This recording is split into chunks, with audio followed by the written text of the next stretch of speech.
అందరికీ నమస్కారం. నా పేరు doctor Vikas Reddy, consultant interventional cardiologist at Shri holistic hospital Kondapur. దీని పేరు doctor Shravan. He's also a consultant interventional cardiologist. We both work as a team అండి. సో నేను మీడియా ద్వారా పబ్లిక్ ఏం తెలియజేయాలనుకున్నానంటే, Shri holistic hospital is the first hospital to launch artificial intelligence enabled IVUS అండి, అంటే intravascular ultrasound. ఇది వాడడం ద్వారా పేషెంట్కి మనం తక్కువ ఖర్చుతో బెస్ట్ ట్రీట్మెంట్ అనేది ఇవ్వచ్చు అండి. అంటే ఈ ఐవస్ యూజ్ చేయడం వల్ల పేషెంట్ స్టెంట్ వేసిన తర్వాత రీబ్లాక్ ఛాన్సెస్ చాలా తగ్గించవచ్చు. అలాగే ఎవరికి స్టెంట్ వేయాలి, ఎవరికి స్టెంట్ వేయకూడదన్న డైలమా ఉన్నప్పుడు కూడా ఈ అవిగో ప్లస్ అనే ఐవస్లో మనకి ఫంక్షనల్ అసెస్మెంట్ అనే ఒక పారామీటర్స్ ఉంటాయండి. దాన్ని మనం ఎఫ్ఎఫ్ఆర్ అండ్ డిఎఫ్ఆర్ అంటాం. అవి యూజ్ చేసి ఒక పేషెంట్కి నిజంగా స్టెంట్ అవసరమా లేదా అంటే అనవసరంగా స్టెంట్స్ వేయకుండా కూడా మనం ఆ ఇన్ఫర్మేషన్ తీసుకోవచ్చు. సో మెయిన్ ఆర్టిఫిషియల్ ఇంటెలిజెన్స్ ఉండడం వల్ల పేషెంట్కి అండ్ డాక్టర్కి ఇద్దరికి టైం సేవ్ అవుద్ది. At the same time best quality of treatment అనేది మనం పేషెంట్కి అందించవచ్చు. దీనిలో ఏఎల్ఏ ఆటోమేటెడ్ లీజన్ అసెస్మెంట్ అనే ఒక పారామీటర్ ఉంటుంది.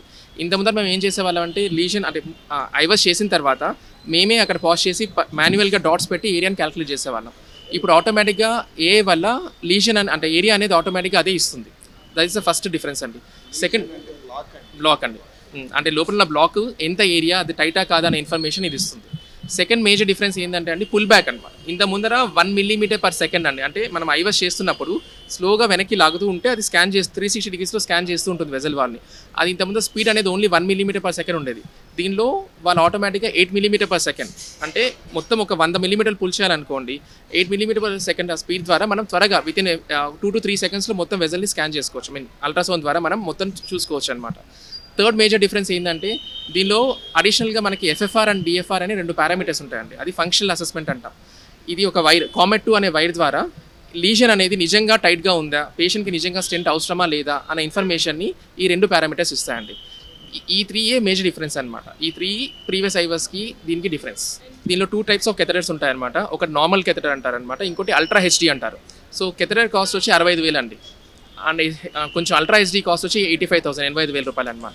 ఇది మనకి కెథటర్ కాస్ట్ అనమాట. సో ఈ కాస్ట్లో పేషెంట్కి ఒక 10,000 20,000 మన ప్రొసీజర్ అంటే చేసినందుకు ప్రొసీజర్ కాస్ట్ యూస్ చేసి 1 lakh లోపల మనం ఈ ఐవస్ యూస్ చేసి స్టెంట్స్ కూడా పెట్టచ్చు అండి. యాక్చువల్గా మనకి వెంటనే మనం ఐవస్ చేసి స్టెంటింగ్ పెట్టిన తర్వాత వితిన్ 1 day మనం డిశ్చార్జ్ చేసుకోవచ్చు అనమాట. ఒకరోజు ఐసీయూలో ఉంచుతాము, తర్వాత ఒకరోజు రూమ్లో ఉంచుతాము, తర్వాత డిశ్చార్జ్ చేసేసుకోవచ్చు. మెయిన్ థింగ్ ఏంటంటే దీనివల్ల మనకి అడ్వాంటేజ్, ఎప్పుడైనా మీకు తెలుసు హార్ట్ అటాక్, బ్లాక్స్ ఇవన్నీ ఉన్నప్పుడు టైం ఈజ్ క్రూషియల్. మనము ఆ ప్రొసీజర్ టైంలో కూడా కాంప్లికేషన్స్ ఇవన్నీ ఎక్కువ ఉంటాయి. దీనివల్ల ఏమవుతుందంటే మనకి చాలా టైం సేవ్ అవుతుంది ఆర్టిఫిషియల్ ఇంటెలిజెన్స్ యూజ్ చేయటం వల్ల. ఇప్పుడు అంత ముందర ఏంటి, మేము అట్లా వెజల్ అంతా క్యాలిక్యులేట్ చేసుకొని ఎంత లెంత్ ఉంది, ఎంత బ్లాక్ ఉంది అనేది మేము మాన్యువల్గా వెళ్ళి చూసుకోవాల్సి వచ్చేది. ఇప్పుడు ఏంటంటే ఇది వెంటనే నేను అట్లా ఒకసారి వైర్ అట్లా లోపలికి కెథటర్ అట్లా వెజల్ లోపలికి పంపించి బయటికి తీసుకురాగానే వెంటనే మాకు డిస్ప్లేలో వచ్చేస్తుంది. ఓకే, ఇక్కడ ఎంత బ్లాక్ ఉంది, ఇక్కడ మీరు స్టెంట్ పెట్టాలి, లేదంటే ఇక్కడ మీరు బెలూన్ చేయాలి, కాల్షియం మోడిఫికేషన్ డివైజెస్ అంటే కాల్షియం ఎక్కువ ఉంది, దానికి వేరే పరికరాలు వాడాలి, అట్లా అది మనకి తెలిసిపోతుంది అనమాట. సో దానివల్ల మనకి ఏంటంటే లాంగ్ టర్మ్ రిజల్ట్స్, ఆ టైంలో మనకి టైం సేవ్ అవుతుంది ప్రొసీజర్ టైంలో. లాంగ్ టర్మ్గా ఏంటంటే మనం కరెక్ట్గా ఫిజియలాజికల్గా ఆ వెజల్ సైజ్ బట్టి మనం ఆ స్టెంట్ పెడతాం కాబట్టి దాని మన్నిక ఎక్కువ ఉంటుంది అనమాట. 10 సంవత్సరాలు 15 సంవత్సరాలు అయినా కూడా ఇబ్బంది లేకుండా ఉంటుంది. ఇన్ఫ్యాక్ట్ ఇప్పుడు చాలామంది ఇప్పుడు మీరు యంగ్ హార్ట్ అటాక్ పేషెంట్స్ని చూస్తున్నారు, వాళ్ళల్లో దీన్ని యూజ్ చేయటం వల్ల మనము స్టెంట్ అవాయిడ్ చేయొచ్చు.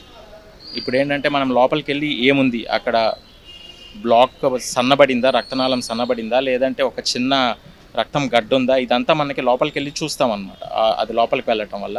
సో దానివల్ల ఏమవుతుందంటే మనం కొన్నిటికి మనం స్టెంట్ అవాయిడ్ చేయొచ్చు, కొన్ని ఇంజెక్షన్స్ ఇచ్చేసి వదిలేయచ్చు. లేదంటే ఇది లేదనుకోండి, మనకి ఈ ఐవస్ అనేది లేదనుకోండి, జనరల్గా ఏంటంటే మనము డౌట్లో ఉంటాము చేయాలా లేదా అనేది. కానీ ఇది చేయటం వల్ల మనకి కన్ఫామ్గా మనం చేయకుండా వదిలేయచ్చు. అది కూడా మనకు ఆర్టిఫిషియల్ ఇంటెలిజెన్స్ ఉండటం వల్ల క్విక్గా తెలిసిపోతుంది డెసిషన్, తొందరగా మనం పేషెంట్ని షిఫ్ట్ బ్యాక్ చేసుకోవచ్చు.